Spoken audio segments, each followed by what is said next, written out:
तो आपको बता दें कि कांग्रेस में कलह थमने का नाम नहीं ले रही है। एक नेता को हिदायत दी जाती है तो दूसरे नेता के समर्थक मोर्चा खोल देते हैं। मामला वन मंत्री उमंग सिंघार और पूर्व सीएम दिग्विजय सिंह विवाद का है। आरोप है कि इससे गुस्सा दिग्विजय समर्थकों ने मंत्री उमंग सिंघार के बंगले के बाहर प्रदर्शन करते हुए उनका पुतला फूका। इस दौरान उन्होंने सिंघार के खिलाफ नारेबाजी भी की। हालांकि ये सब हंगामा सिंघार के बंगले से जाने के बाद हुआ। प्रदर्शनकारियों का कहना था कि वन मंत्री उमंग सिंघार ने दिग्विजय सिंह जैसे वरिष्ठ नेता का अपमान किया है और इसके लिए उन्हें सार्वजनिक रूप से माफी मांगनी चाहिए। इस दौरान कांग्रेस मीडिया सेल की अध्यक्ष शोभा ओझा भी वन मंत्री के बंगले पर मौजूद थी। उन्होंने प्रदर्शन करने वाले कार्यकर्ताओं को पहचानने से इनकार कर दिया और कहा कि ये देखना होगा कि प्रदर्शन करने वाले कांग्रेस के लोग हैं या बीजेपी के।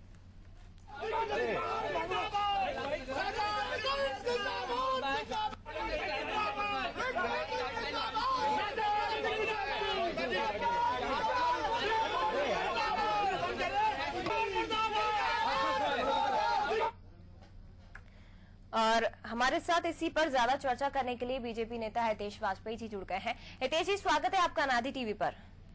जी धन्यवाद।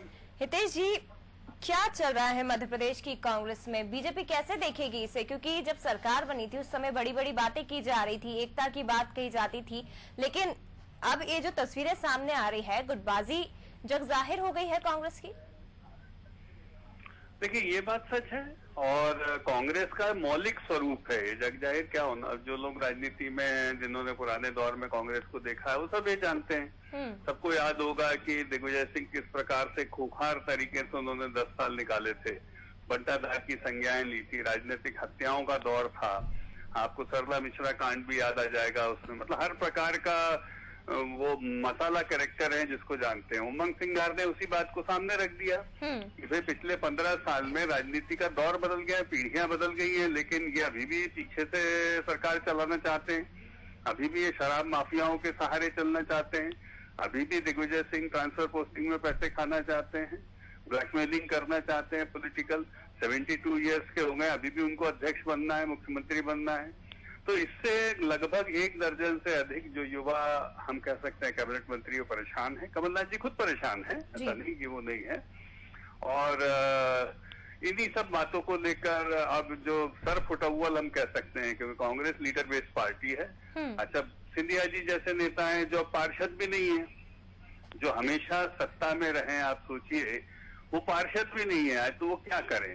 दिल्ली में उन्हें राष्ट्रीय अध्यक्ष बनाया नहीं, प्रदेश में उनको प्रदेश अध्यक्ष बना नहीं रहे हैं, तो 45 विधायक वो जिताकर लाए हैं और मजे उनको लगता है कमलनाथ जी कर रहे हैं।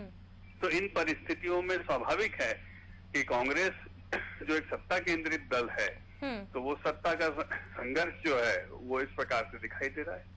लेकिन हितेश जी, जब उमंग सिंघार जी मीडिया के सामने आए और 12 घंटे मौन धारण किया, उसके बाद मीडिया के सामने आते हैं, जब इस संबंध में सवाल उनसे किया जाता है तो उनका ये कहना होता है कि ये सब बीजेपी बातें कर रही है, ऐसा कुछ भी नहीं है, सब कुछ ठीक है पार्टी में। देखिए, वो उनका अपना काम है जो कर रहे हैं, लेकिन उन्होंने अपने द्वारा कही गई बातों का खंडन तो नहीं किया, सारे आरोप नहीं लगाए थे। इससे पता लगता है वो अपने स्टैंड पे अभी भी कायम है। और वो ये इसीलिए ये जो पूरा घटनाक्रम है ये आगे जाकर कमलनाथ जी की सरकार गिरने पर ही समाप्त होगा जी। क्योंकि ये सारे लोग मिलकर अल्पमत की जो सरकार कमलनाथ जी बनाकर बैठे हैं, उसमें धोखे से जो मलाई उनके हाथ में आ गई, उसको लेकर ये आपस में जो छीछा लेदर मची हुई है, उसको लेकर अंत में ये गिरेंगे और मुझे लगता है पुनः चुनाव होंगे। ठीक है हितेश जी, आप बने रहिएगा हमारे साथ। रवि सक्सेना जी भी कांग्रेस से जुड़ गए हैं।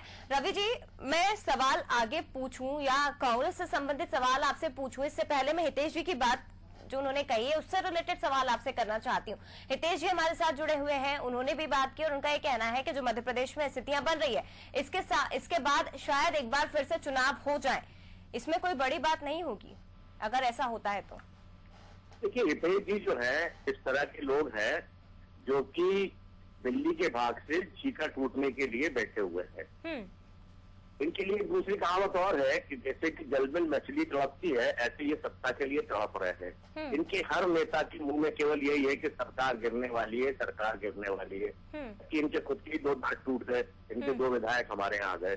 तो इस तरह का इनका जो प्रलाप है, सत्ता जाने के बाद जो रुकने का नाम नहीं ले रहा है, ये रुदन जो है इसको बंद करना चाहिए और इस तरह के स्पेकुलेशंस की वो सरकार गिर जाएगी नहीं गिर जाएगी, इस पर बात करना बंद करते हुए प्रदेश के विकास की ओर ध्यान दें, जिस पर कि 15 साल तक शिवराज सरकार ने, जो कि निकम्मी और नकारा सरकार थी। ये तो शायद कांग्रेस को सोचना चाहिए रवि सक्सेना जी, आप बीजेपी से ये कह रहे हैं। सही काम कर रहे हैं जया, लेकिन दिखाई तो नहीं दे रहा है रवि जी, ये जो मध्य प्रदेश में घटनाक्रम चल रहे हैं, आपकी सरकार के मंत्री एक दूसरे पर आरोप लगा रहे हैं। पहले मंत्री गोविंद सिंह जी बोलते हैं, उसके बाद आप खुद आप या तो अनजान बन रहे हैं रवि जी, या फिर मैं आपसे क्या सवाल पूछूं, मुझे आप बता दीजिए, क्योंकि पहले मंत्री गोविंद सिंह राजपूत बोलते हैं। मैंने आपने जो सवाल कहा, जो मैंने उनकी बात सुनी, उसका मैंने आपको जवाब दे दिया।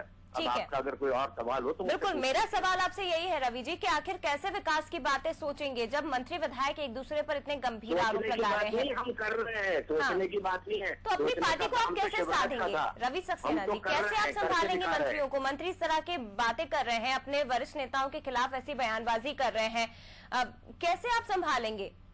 ये एक परिवार है, कांग्रेस एक परिवार है और हर परिवार में कहीं ना कहीं कोई ना कोई बात होती है, उसको निपटाया भी जाता है। आप अगर शिवराज जी को देखें तो उनने तो प्रभात झा को पोखरा विस्फोट से उड़ा दिया था, नंदू भैया की नाव जो है डुबा दी थी, और उनके यहाँ तो इस तरह के कलह मचे हुए थे कि पूछो मती। और यही जो हितेश वाजपेयी जी इतना यहाँ ज्ञान बांट रहे हैं, इनके बारे में भी क्या क्या कहा गया मैं कहना नहीं चाहता हूँ आपके चैनल पे। तो ये सब जो है तरह की बातें करते हैं, जबकि इनके स्वयं के मुंह पे जो है किस तरह की काली पोती हुई है, इसको देखते नहीं है। आज कमलनाथ जी की सरकार जो है वो काम कर रही है, वो काम करने वाली सरकार है और लगातार हम उसी दिशा में बढ़ रहे हैं कि इस मध्य प्रदेश को हम विकास उन्मुख प्रदेश बनाए। जो विकास की पटरी से उतर गया था, उस प्रदेश को हम एक स्वर्णिम मध्य प्रदेश बना के दिखाएं। चलिए, उम्मीद भी यही की जा रही है। शुक्रिया आपका रवि सक्सेना जी हमारे साथ जुड़ने के लिए। हितेश जी आपका भी बहुत शुक्रिया। लेकिन जो तस्वीरें दिखाई दे रही हैं वो विकास के पथ पर आगे बढ़ती हुई तो नजर नहीं आ रही है फिलहाल।